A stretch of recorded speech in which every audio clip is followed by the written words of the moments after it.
Hello students, I am Amrita Indoliya, your NEET chemistry mentor. और students, आज अपन स्टार्ट करने जा रहे हैं आपका next part, that is about the concentration terms.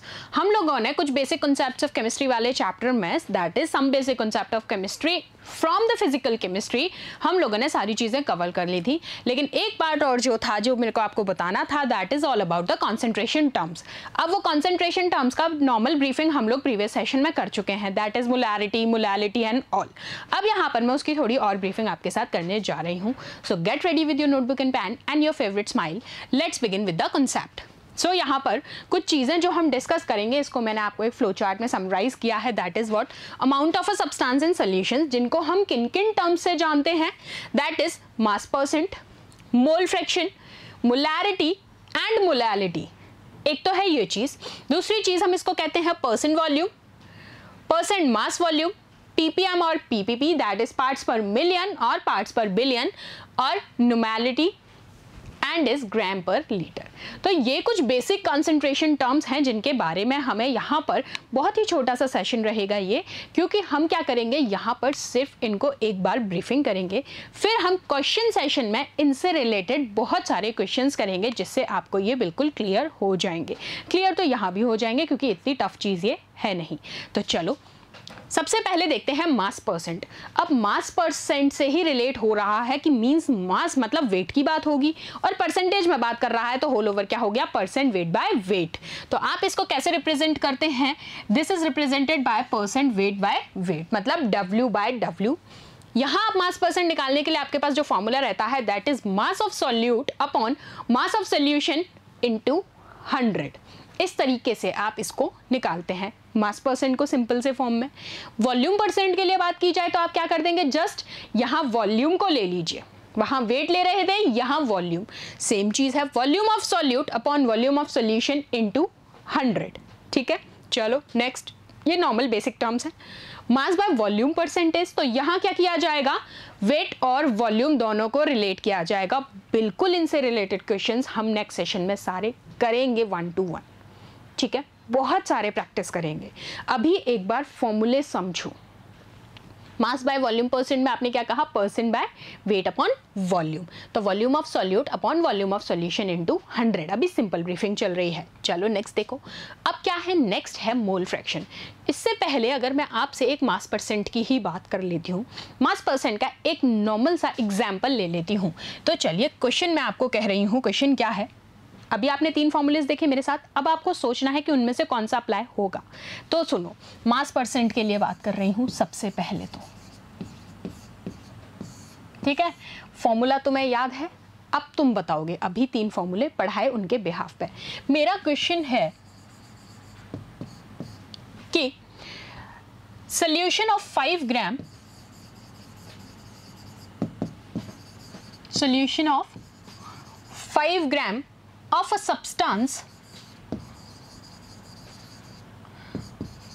substance to 18 gram H2O.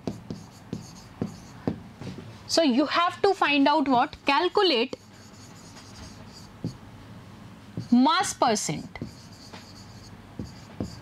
करो कैलकुलेट। तो यहाँ क्या करोगे, अब आपसे क्या कहा गया है, solution of 5 gram of substance to 18 gram of H2O।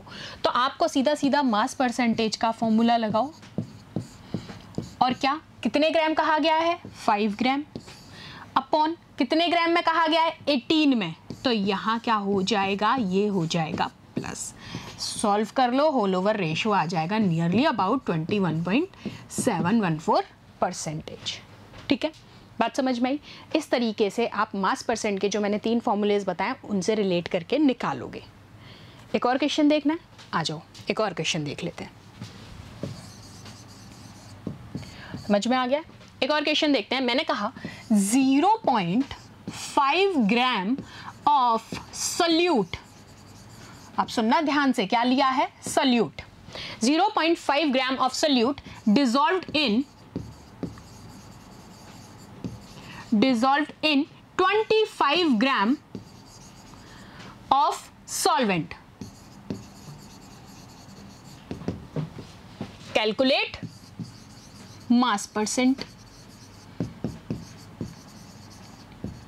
चलो निकालो फटाफट से, सॉल्यूशन करो। मैं नहीं बताऊंगी, अभी बताए हैं उसी अकॉर्डिंग है, सेम है। बस यहाँ ध्यान रखना है कि मैंने किस में लिया है, सॉल्यूट में लिया है। इस बार प्लस नहीं होगा। क्या कर दोगे, मास परसेंटेज कितने ग्राम कहा गया है, 0.5 ग्राम, और कितने में कहा गया है, 25 ग्राम्स में।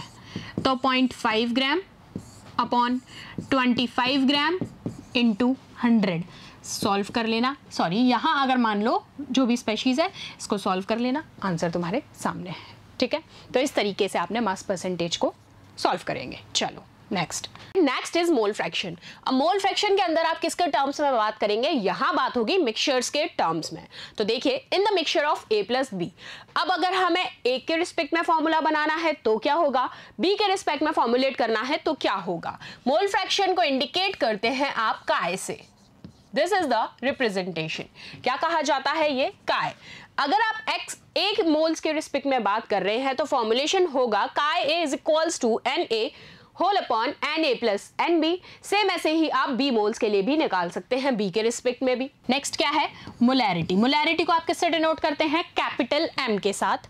और क्या होता है ये, molarity of a solute is equals two moles of solute upon volume of solution in litre. अब यहाँ हम 100 से मल्टीप्लाई नहीं करेंगे क्योंकि हमें परसेंटेज नहीं निकालना है। यहाँ पर जब परसेंटेज निकालना था तो हमने 100 से मल्टीप्लाई किया।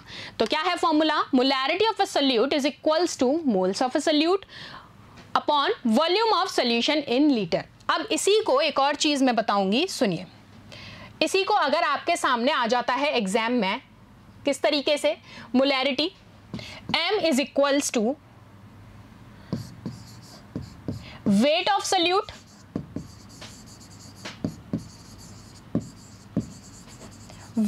सोल्यूट होल अपॉन क्या कहा है, molar mass into volume of, volume किसका होगा यहां पर, सोल्यूशन का।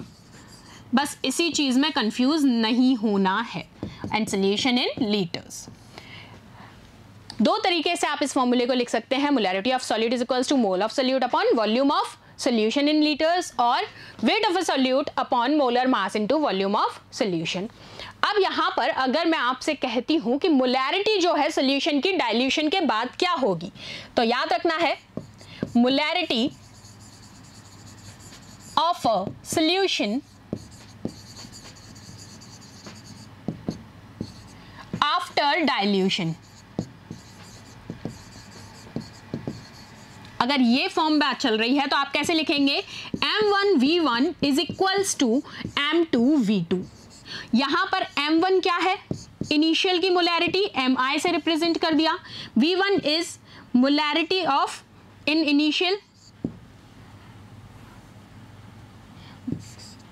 Initial volume. This is your final molarity and this is your final volume. तो इस तरीके से आप इसको लिख सकते हैं। अब यहां पर अगर इसके बाद अगर मैं बात करूं, अगर मैं दो सॉल्यूशंस को मिक्स कर रही हूं और सेम सब्सटेंस के हैं, यानी कि इस कप में भी चाय है, मान लीजिए 2 कप हैं, दोनों कप में चाय है, लेकिन किसी में पानी ज्यादा है, किसी में दूध ज्यादा है, सब्सटेंस तो सेम है, कंटेंट्स तो सेम है, तो उस केस में आपको क्या करना है, अगर मिक्सिंग ऑफ 2 सॉल्यूशंस की बात हो रही है तो आप उनको लिख रहे हैं M1V1 is equals to M2V2, और आप यहां पर कह रहे हैं M1V1 प्लस M2V2। ठीक है, तो होल ओवर कैसे लिखेंगे, MR। रिजल्टेंट की बात चल रही है और वॉल्यूम हो जाएंगे ऐड। ठीक है, और रिजल्टेंट के केस में ही आप इसको फॉर्मुलेट कर सकते हैं किस तरीके से कि M1V1 plus M2V2 whole upon V1 plus V2। तो यहाँ इन चीज़ों में बिल्कुल भी कंफ्यूज नहीं होना है। डाइल्यूशन के बाद की बात आ जाए तो भी तुम्हें पता है, मिक्सिंग ऑफ 2 सॉल्यूशंस में करना है तो भी आप रिजल्टेंट निकाल सकते हैं। एक का पूछ ले तो क्रॉस मल्टीप्लाई करके निकाल दीजिए। क्लियर है, बात समझ में आ गई। वेट के फॉर्म में पूछ ले तो भी मोलैरिटी है, इसके फॉर्म में पूछ ले तो भी मोलैरिटी है। मेन चीज is डिनोशन is from capital M। चलो अब चलो आ जाओ, नेक्स्ट क्या देखना है, मोलैरिटी। अब मोलैरिटी को कैसे करोगे, मोलैरिटी के बाद जस्ट थोड़ी सी अपनी आवाज को क्या करना है, साउंड ऑफ हल्का सा तोतलापन लिया। मोलैरिटी क्या है, मोलैरिटी, मोलैरिटी को रिप्रेजेंट करते थे कैपिटल M से और मोलैरिटी को रिप्रेजेंट करते हो स्मॉल m से। तो चलो चेक करते हैं। मोलैलिटी क्या होगी? Moles of solute whole upon mass of solvent in kgs. ये बात याद रखना। क्या कहा मैंने? Moles of solute whole upon mass of solvent in kgs, और अगर यूनिट में पूछ लिया जाए तो आएगा मोलल। क्लियर? चलो अब क्या है नेक्स्ट? नेक्स्ट है नॉर्मेलिटी। मोलैलिटी आप देखते हैं नॉर्मेलिटी। तो नॉर्मेलिटी में क्या होगा? Gram equivalent of solute upon volume of solution in litre. यहां क्या है? वॉल्यूम, और volume of solution in litre. अब वॉल्यूम को केजीज में ले सकते हो क्या? तो ये हो गई नॉर्मेलिटी। और इसको कैसे लिख सकते हो? Number of gram equivalents is equals to mass of solute in grams whole upon equivalent mass of solute. ऐसे लिख लो, ऐसे लिख लो, बात एक ही है। बात समझ में आई? क्या कहा? Normality gram equivalent of solute upon volume of solution in litre. और आप चाहें कि नंबर ऑफ ग्राम इक्विवेलेंट्स आपको निकालने हैं तो आप क्या करेंगे? Formulation mass of solute in grams whole upon equivalent mass of solute. अब हम 1 to 1 क्वेश्चंस तो चेक करेंगे ही, इसके बाद जो हम नेक्स्ट सेशन करेंगे उसमें हमें क्वेश्चंस ही करने हैं, तो सारे फॉर्मूले अप्लाई करके देख लेंगे। चलो नेक्स्ट। अब पार्ट्स पर बिलियन और पार्ट्स पर मिलियन भी देख लेते हैं कि क्या टर्म थी, मैंने बताई थी। ppm is parts of solute upon parts of solution into 10⁶, क्योंकि बात हो रही है पार्ट्स पर मिलियन। कंफ्यूजन होगा सिर्फ यहाँ, और अगर ये ppb दिया गया है तो क्या कर दोगे? 10⁹। दैट्स इट, बस इतना सा माइनर डिफरेंस है। ठीक है, चलो अब ग्राम पर लीटर आपको पता है यही कहलाती है सोल्यूशन की स्ट्रेंथ, जिसको आप डिनोट करते हैं ग्राम पर लीटर में। और कैसे लिखते हैं आप इसको? Gram per litre is equals to mass of solute in grams upon volume of solution in litres. ठीक है, so this is gram per litre. तो ये थी आपकी कॉन्सेंट्रेशन टर्म्स जो कि हो जाती हैं ख़त्म। बहुत ही छोटा पार्ट था। नेक्स्ट सेशन में सारी कॉन्सेंट्रेशन टर्म से रिलेटेड मैं बहुत सारे क्वेश्चंस लेके आ रही हूँ, सो प्लीज़ बी रेडी। उससे पहले मैंने यहाँ पर उनको क्यों नहीं मिक्स किया है, जिससे आप इन फॉर्मुलेशंस में कंफ्यूज ना हो। तो इसलिए इस वाले सेशन के सारे फॉर्मूलेज लिखना कॉपी में, रट लेना दिमाग में। नेक्स्ट सेशन में अच्छे से डिस्कस करेंगे उनको। ठीक है, सारे एग्जाम्पल्स के साथ। मैं एक भी फॉर्मूला वहाँ पे नहीं बताऊंगी, तुमसे पूछूंगी और तुम्हें फटाफट आंसर करना है। मिलते हैं नेक्स्ट सेशन में। Thank you so much.